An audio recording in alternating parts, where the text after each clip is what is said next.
మార్గశిర మాసంలో వచ్చే పౌర్ణమిని మార్గశిర పౌర్ణమి అని అంటారు. డిసెంబర్ 15వ తేదీన ఆదివారం నాడు పౌర్ణమి తిథి ఏర్పడింది. ఈ నెలలో వచ్చే పౌర్ణమి చాలా విశేషమైనది. ఎందుకంటే ఈ 2024 సంవత్సరంలో ఇదే చివరి పౌర్ణమి. ఈ చివరి పౌర్ణమి రోజున చాలా శక్తివంతమైన రవి మృగ యోగం ఏర్పడుతుంది. ఈ యోగం అత్యంత శుభదాయకమైనది.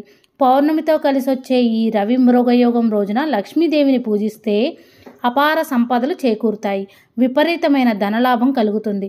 ఈ పౌర్ణమి రోజున చేసే పూజలకు అలాగే కొన్ని శక్తివంతమైన పరిహారాలకు కోటి రెట్ల పుణ్య ఫలితం లభిస్తుంది. కాబట్టి ఈ నెల డిసెంబర్ 15వ తేదీన మార్గశిర పౌర్ణమి రోజున ఇంట్లో ఎలా పూజ చేయాలి, పాటించవలసిన నియమాలేంటి, అలాగే శక్తివంతమైన పరిహారాల గురించి ఈ వీడియోలో తెలుసుకుందాం. పౌర్ణమి రోజున ఉదయాన్నే లేచి ఇల్లు గుమ్మాలన్నీ శుభ్రం చేసుకొని ఇంటి ముందైతే చక్కగా ముగ్గులతో అందంగా అలంకరించుకోవాలి. వాకిలిని చూసే లక్ష్మీదేవి అమ్మవారు మన ఇంట్లోకి అడుగు పెడతారు. పౌర్ణమి రోజున అమావాస్య రోజున అమ్మవారిని విశేషంగా పూజించాలి. ముందుగా మనం తలస్నానం చేసిన తర్వాత ద్వార పూజ అయితే చేసుకోవాలి. గుమ్మానికి చక్కగా పసుపు రాసి కుంకుమ బొట్లు పెట్టి బియ్యం పిండితో ముగ్గులు వేసుకోవాలి. గుమ్మం దగ్గర పసుపు, కుంకుమ, గంధం, అక్షంతలు, పువ్వులు పెట్టాలి. వీలైతే గుమ్మానికి అటు ఇటు దీపారాధన చేయండి, చాలా మంచిది. పౌర్ణమి రోజున పూజను ఉదయం వేళలో చేయొచ్చు, సాయంత్రం వేళలో చేయొచ్చండి. మీరు పూజని ఎక్కడైతే చేద్దామనుకున్నారో ఆ ప్లేస్ని తడి క్లాత్తో తుడిచి అష్టదళ పద్మం ముగ్గు వేసుకొని ఒక పీటని వేసుకోవాలి. మీరు ఈ పూజని పూజా మందిరంలోనే చేసుకోవచ్చు, సపరేట్గా పీఠం ఏర్పాటు చేసుకొని పూజ చేసుకోవచ్చు.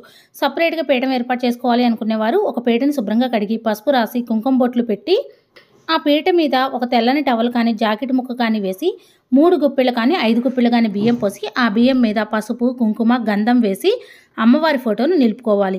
మీరు కావాలంటే స్వామి అమ్మవార్లు కలిసి ఉన్న ఫోటో అయినా పెట్టుకోవచ్చు, లేదా అమ్మవారి ఫోటో అయినా పెట్టుకోవచ్చు. పౌర్ణమి రోజున స్వామివారిని అమ్మవారిని ఇద్దరిని కూడా పూజించాలి. అమ్మవారికి పసుపు కొమ్ముల మాల వేస్తే చాలా మంచిది. లేదంటే తామర గింజల మాల అయినా వేయచ్చు, లేదా కాయిన్ హారమైనా వేయచ్చు, పూలమాలైనా వేయచ్చు, యాలకుల మాలైనా వేయచ్చు. మీ దగ్గర ఏది ఉంటే అది వేయండి. ముందుగా అమ్మవారికి గంధం కుంకుమ బొట్లు పెట్టి పువ్వుల మాల కానీ ఈ విధంగా తామర గింజల మాల కానీ వేయండి. నేనైతే తామర గింజల మాల వేశాను. అమ్మవారికి తామర గింజల మాల అంటే ఎంతో ప్రీతికరం. నేనైతే నా దగ్గర ఉన్న గజములు పెట్టుకున్నానండి. గజములు కూడా గంధం కుంకుమ బొట్లు పెట్టాను. నేనైతే వెంకటేశ్వర స్వామి విగ్రహం పెట్టుకున్నాను. మీరు కావాలంటే స్వామివారి ఫోటో, అమ్మవారి ఫోటో అయినా పెట్టుకోవచ్చు. నేను అమ్మవారికి ముందుగా గంధం కుంకుమ బొట్లు పెట్టి తామర గింజల మాల వేశానండి. అలానే గోమాత విగ్రహం కూడా పెట్టుకున్నాను.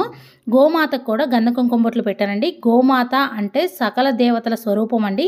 గోమాతలో 3 దేవతలు కొలువై ఉంటారు. గోమాతను పూజించామనుకోండి సకల దేవతల ఆశీర్వాదం మనకు కలుగుతుంది. పూజలో కామాక్షి దీపాన్ని పెట్టుకోండి. కామాక్షి దీపం పెట్టుకోవడం వల్ల మన మనసులో ఉన్న కోరికలన్నీ నెరవేరుతాయి. నేనైతే మట్టి ప్రమిదలో దీపారాధన చేస్తున్నానండి. వెండి ప్రమిదలో అయినా చేయొచ్చు, ఇత్తడి ప్రమిదలో అయినా చేయొచ్చు.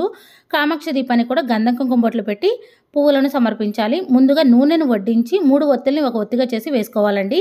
నేనైతే తమలపాకుల మీద దీపారాధన చేస్తున్నాను. తమలపాకుల మీద దీపారాధన చేస్తే చాలా మంచిది. నేనైతే ఈ విధంగా మట్టి ప్రమిదలు పెట్టుకున్నానండి. మట్టి ప్రమిదలు కూడా గంధం కుంకుమ బొట్లు పెట్టుకున్నాను. అమ్మవారి దగ్గర ఐశ్వర్య దీపాన్ని వెలిగించుకుంటే చాలా మంచిది. ఐశ్వర్య దీపం అంటే ఉప్పు దీపం అండి. ముందుగా నేను మట్టి ప్రమిదలు అయితే దీపారాధన చేస్తున్నాను. ముందుగా మనం ఏ పూజ చేసినా విఘ్నాలు కలగకుండా ఉండడానికి గణపతి పూజ చేసుకుంటాం కాబట్టి వినాయక స్వామి ఫోటో అయినా పెట్టుకోవచ్చు, లేదా విగ్రహం పెట్టుకోవచ్చు, పసుపు గణపతినైనా పెట్టుకోవచ్చు. ఓం గం గణపతి అయిన మహా అనుకుంటూ స్వామివారికి పువ్వులు, అక్షంతలు సమర్పించాలి.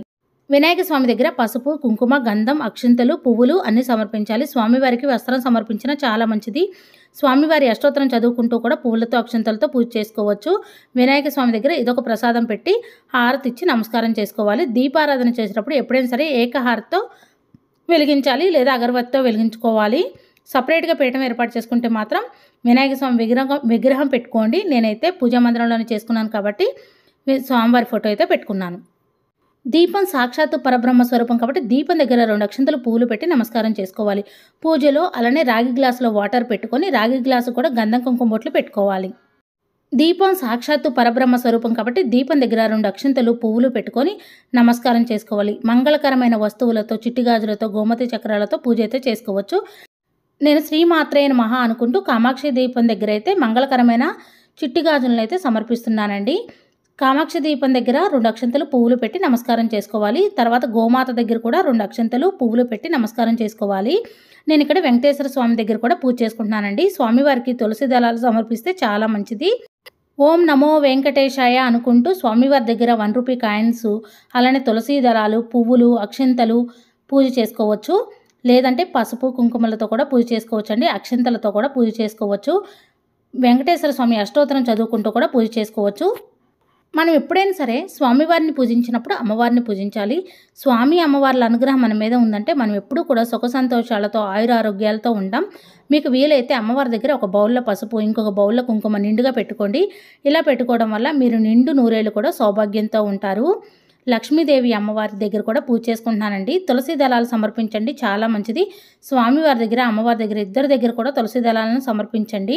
ఇక్కడ నేను ఐశ్వర్య దీపాన్ని కూడా వెలిగించుకున్నాను. ఐశ్వర్య దీపం అంటే ఒక ప్రమిదను తీసుకొని ఆ ప్రమిదకి పసుపు రాసి కుంకుమ బొట్లు పెట్టి ఆ ప్రమిదలో నిండుగా కల్లుప్పు వేసి ఆ కల్లుప్పు మీద పసుపు, కుంకుమ, గంధం వేసి తర్వాత 2 ప్రమిదలను పెట్టి ఆ 2 ప్రమిదలు కూడా గంధం కుంకుమ బొట్లు పెట్టి ముందుగా నూనెను వడ్డించి తర్వాత 3 ఒత్తుల్ని ఒక ఒత్తిగా చేసి దీపారాధన చేయాలి. దీపారాధనని ఏకారతో కానీ అగరవత్తో కానీ వెలిగించుకోవాలి. ఐశ్వర్య దీపాన్ని వెలిగించుకోవడం వల్ల మనకున్న రుణ సమస్యలు తొలగిపోతాయి. మన ఇంట్లో పాజిటివ్ ఎనర్జీ మొత్తం నిండి ఉంటుంది. మన ఇంట్లో ఉన్న నెగిటివ్ ఎనర్జీ మొత్తం కల్లుపు లాగేసుకుంటుంది. నా దగ్గర అయితే తులసి దళాలు లేకపోవడం వల్ల నేను పెట్టలేదండి. మీరైతే తప్పకుండా స్వామివారికి తులసి దళాల మాల వేయండి. అమ్మవారి దగ్గర కూడా తులసి దళాలు పెట్టండి, చాలా మంచిది. అమ్మవారికి పూజ చేసుకునేటప్పుడు శ్రీమాత్రే నమః అనుకుంటూ అమ్మవారికి పువ్వులతో, అక్షంతలతో, చిట్టి గాజులతో, గోమతి చక్రాలతో, గవ్వలతో పూజ చేసుకోవచ్చు. అమ్మవారి దగ్గర కుంకుమార్చన మాత్రం తప్పకుండా చేసుకోండి. కనకదార స్తోత్రం, లలితా సహస్రనామం, లక్ష్మీదేవి అమ్మవారి అష్టోత్తరం చదువుకుంటూ లేదా ఫోన్లో వినుకుంటూ పూజ అయితే చేసుకోవచ్చు. నేనైతే చిట్టి గాజులతో, గోమతి చక్రాలతో, గవ్వలతో పూజ చేసుకున్నాను. మనం పూజ చేసుకునేటప్పుడు ఎప్పుడైనా సరే కాళ్ళకు పసుపు రాసుకొని చక్కగా చీర కట్టుకొని చేతి నిండా గాజులు వేసుకొని నుదుటిన బొట్టు పెట్టుకొని గంధం పెట్టుకొని చక్కగా మనం కూడా అందంగా అలంకరించుకొని అమ్మవారి పూజ అయితే చేసుకోవాలి. అమ్మవారు అయితే అలంకరణ ప్రియురాలు కాబట్టి మీ దగ్గర జవాది పౌడర్ ఉంటే పూజలో కొంచెం చల్లండి. అమ్మవారికి పూలమాలతో అందంగా అలంకరించండి.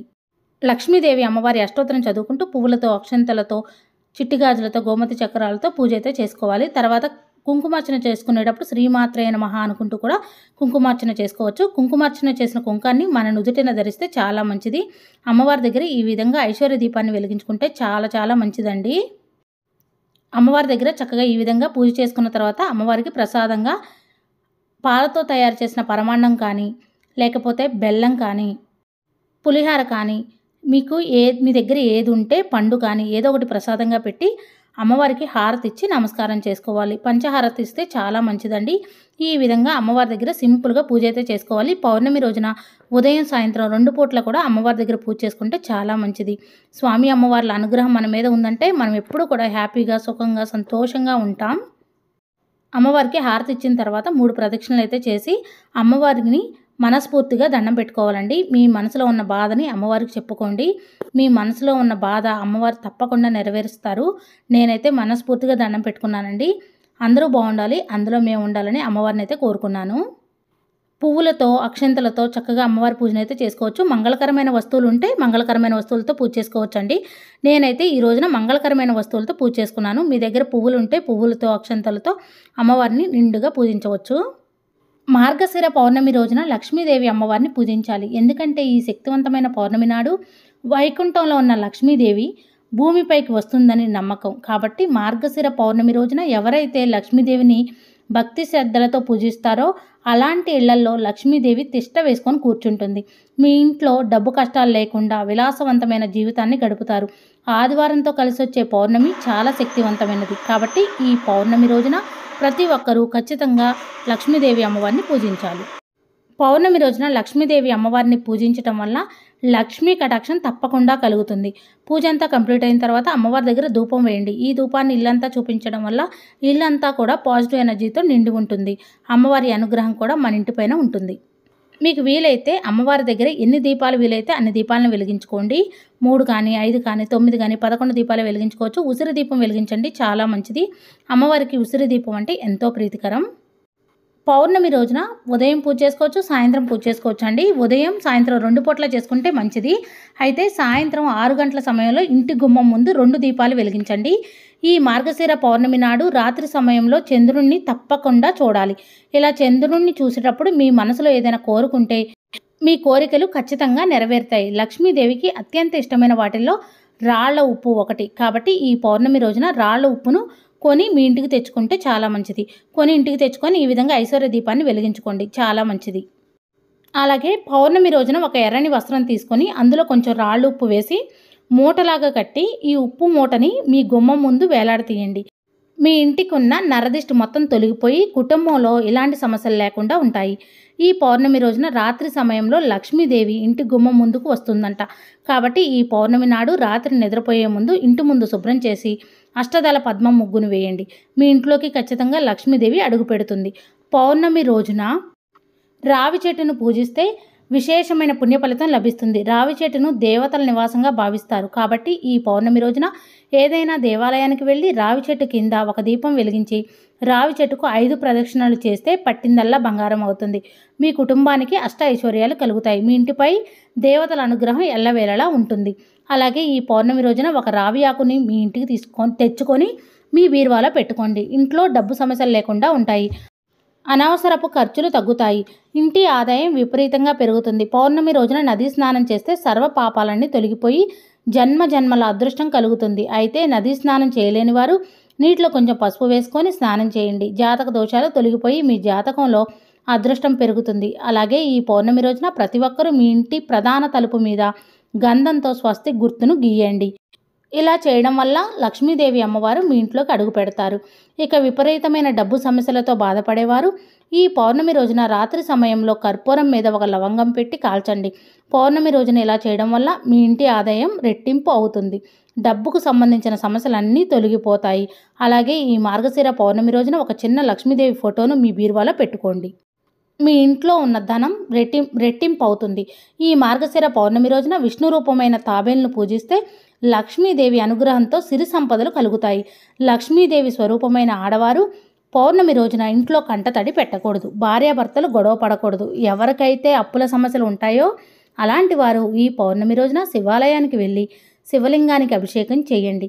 అప్పుల సమస్యలన్నీ తీరిపోతాయి. ఈ పౌర్ణమి రోజున ఎవరైతే ఉపవాసం ఉంటారో అలాంటి వారికి అఖండ రాజయోగం కలుగుతుంది. జీవితంలో ఉన్న కష్టాలన్నీ తొలగిపోతాయి. మీ ఇంట్లో ఆదాయానికి మించిన ఖర్చులు ఉంటే ఈ పౌర్ణమి రోజున సాయంత్రం సమయంలో మీ కాలికి నల్లదారం కట్టుకోండి. ఇంట్లో ఆర్థిక సమస్యలు ఉండవు. అలాగే మీ ఇంటికి అదృష్టం కలిసి వస్తుంది. పౌర్ణమి రోజున ఇంటిని మురికిగా ఉంచకూడదు. ఇల్లు అశుభ్రంగా ఉంటే మీ ఇంట్లో కష్టాలు ఏర్పడతాయి. కాబట్టి ప్రతి పౌర్ణమి రోజున మీ ఇంటిని శుభ్రంగా ఉంచుకోవాలి. ముఖ్యంగా ఈ మార్గశిర పౌర్ణమి రోజున విష్ణు సహస్రనామాలు, అలాగే గాయత్రి మంత్రాన్ని, అలానే లలితా సహస్రనామం చదువుకోవడం వల్ల ధన ప్రాప్తి కలుగుతుంది. మరి ముఖ్యంగా పౌర్ణమి రోజున సత్యనారాయణ స్వామి వ్రత కథను వింటే లక్ష్మీదేవి సంతోషించి తన భక్తులపై కనక వర్షాన్ని కురిపిస్తుంది. ఈ మార్గశిర పౌర్ణమి రోజున పేదలకు దాన ధర్మాలు చేస్తే 1,000,000 రెట్ల పుణ్యం లభిస్తుంది. తెలుసుకున్నారు కదండి, మార్గశిర పౌర్ణమి రోజున పాటించవలసిన నియమాలేంటి, లక్ష్మీదేవి అమ్మవారికి పూజ ఏ విధంగా చేయాలి, అలానే పౌర్ణమి రోజున చేయాల్సిన పరిహారాలేంటి. ఈ వీడియో మీకు నచ్చిందని అనుకుంటున్నాను. నా వీడియో నచ్చితే ప్లీజ్ లైక్ చేయండి, షేర్ చేయండి, కామెంట్ చేయండి ఫ్రెండ్స్. కొత్త వారు ఎవరైనా మన ఛానల్ చూస్తున్నట్టయితే సబ్స్క్రైబ్ చేసుకోండి. Thank you for watching.